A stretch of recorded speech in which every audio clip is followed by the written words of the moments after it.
Morning, Chandelle. Morning, Mance. Thank you for joining me this morning. How are you doing today? I'm good, thanks. How are you? Good, excellent. So, would you like to introduce yourself? Sure. My name's Chandelle. I'm married to Mick. We have two small boys, young boys, and I'm a physiotherapist by training and have been in that profession for about 15 years now. That's great. And Chandelle, can you just tell us a little bit about what challenges you were experiencing that made you decide to come in for coaching? Sure. So we went through quite a busy, stressful time at work, expanding from a physio practice into a multidisciplinary center. Had young kids at the time. At the time, they were aged 2 and 4, dealing with some health issues with both the boys and myself, and just really being burnt out, just doing too much on the plate. And going through some hectic periods where I was just really anxious all the time. And then, I ended up in hospital. And the doctors had just said to me, "You're doing too much and you're on the brink of burnout." Yes, a working mom, so I know you've got a very busy multidisciplinary practice that takes up a lot of your time. Sleep deprivation, from having two young kids that are full on and go, go, go all day, and then holding together a marriage. So I think that's quite common nowadays. I mean, I don't think that you're the exception. I think this is the norm. Yeah. And I think a lot of people are under the kind of stresses that you're under. So you've been burning the candle at both ends for some time now. Yeah. What do you think it was that kind of just because you were managing, you were keeping all those balls in the air. What eventually tipped you over the edge and caused the burnout? So definitely physical illness. I got physically ill, and my body was just not able to fight it off. So Okay. I ended up in hospital with, a viral infection, but my immunity was so depleted by that point with the sleepless nights, the stress, the anxiety. So it was just too much for my system. So something that should have been small, that I should have been able to fight off, I just actually wasn't able to. Okay, and then what were the symptoms, the worst symptoms that you're experiencing that kind of incapacitated you and stopped you from being able to kind of show up at work and at home? Yeah. Shortness of breath, anxiety, definitely fatigue. So I was able to be there, but not really be present because I was just super tired. That was pretty much the main symptoms. Okay. And what about your endurance? Like, could you do sport on top of that? Because I know that you used to be a very high-profile sportswoman. Yeah. So what happened to that? I mean, at that stage then I wasn't doing any sport or Okay. exercise at all. There wasn't enough hours in the day. And I think that also that adds into the whole burnout picture because you're now not looking after that aspect that would normally be bringing stress down. But there were just not enough hours in the day between expanding our practice and two young, busy kids, and just not enough time to actually focus on the healthier side. Yeah. And were you able to continue to work at that stage?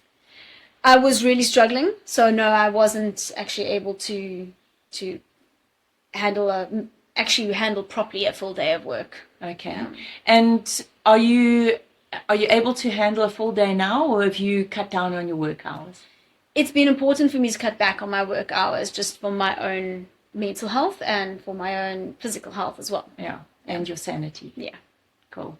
So burnout is really like a multifactorial illness. What else did you have, other than coaching? I know that coaching wasn't the only thing you do. What else did you have to do in order to turn it around and start to move yourself towards healing? So it was quite important to have a good team around me. So we needed to get down to the bottom of the physical illnesses, so which involved obviously lots of blood tests and ticking off all of those boxes. Also making sure that I got back onto the path of good exercise, but exercise that helped with stress. So not exercise that was high adrenaline, but things that I could incorporate easily into my day. So walking, meditation, yoga, Pilates, things that were good for my body and good for my stress levels. And then I think just managing my day. So prioritizing where I spend time with family, where I spend time on my own health, making sure that diet was addressed correctly.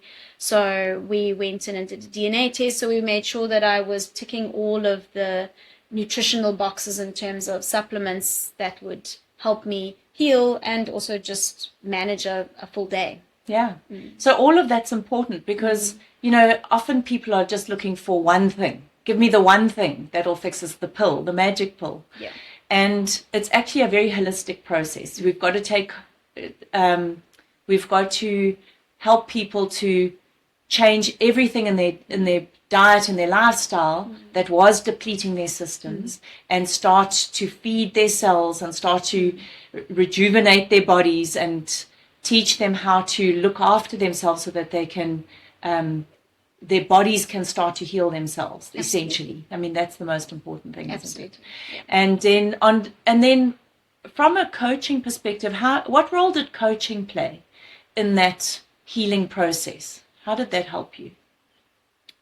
I think it's quite interesting because often you see a lot of these things, but I think it's to put it into practice. So the one thing it helped me to do was to realize my own shortcomings, the way my ego was getting in the way, where I kept saying, oh, I can manage this myself, I can do this myself, and where I actually started to prioritize properly, have a look at my day, see where I was and wasn't able to manage so that I could properly prioritize.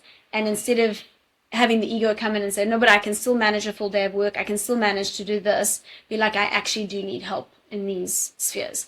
And then the other part of coaching that helped a lot was to get down to the root causes of the poor nervous system patterns. So where I'd previously just shut my nervous system down, or I'd go into a complete overload and I wasn't able actually to kind of properly interact with people. Like I would get super overwhelmed and then I would just get into this panic. Now I could kind of get down to the root cause of why do I respond that way. So those are just poor nervous system patterns that I could now spend time developing into good nervous system patterns to be able to respond better and to stay in a calmer space for longer periods during the day. Okay, so I mean, it sounds from what you were saying earlier that it was like a real roller coaster. Yeah. Where your nervous system was basically running you and controlling you, and you were just reacting all the time. Absolutely. Whereas it sounds like you have a lot more control now. Yeah. And you can choose how you set up your day in order to support you a lot better. Yeah. And that maintaining that sort of level calmness over a period of time. How does that help with your healing, do you think? In order to get physical healing and even mental healing, you have to have the space to do it as well. So I think by coming to coaching and identifying the areas that I was really struggling with and getting to why was I struggling with those areas, you kind of now have that freedom that you actually don't struggle with those areas as much anymore, and it's easier for you to say no to things. It's easier for you to be in control of your day without feeling like you're being held hostage. And in that way, like physical healing can happen because you can actually rest properly. So I started sleeping better. I started making more time for myself, guilt-free time, where I could exercise better. And we started to see a definite change around physically, but then also just in a mental space, to be in a better mental space as well. That sounds amazing. And have you noticed any changes in the way that you relate to your children? Absolutely. I think before, super reactive. So we know young kids will always push the boundaries. They'll always push your buttons to see how far they can push you. But also just little things for me became super annoying. Just like every time they cried, or every time they, nagged about something, or even sometimes asked for something. It was just too much for my nervous system to handle.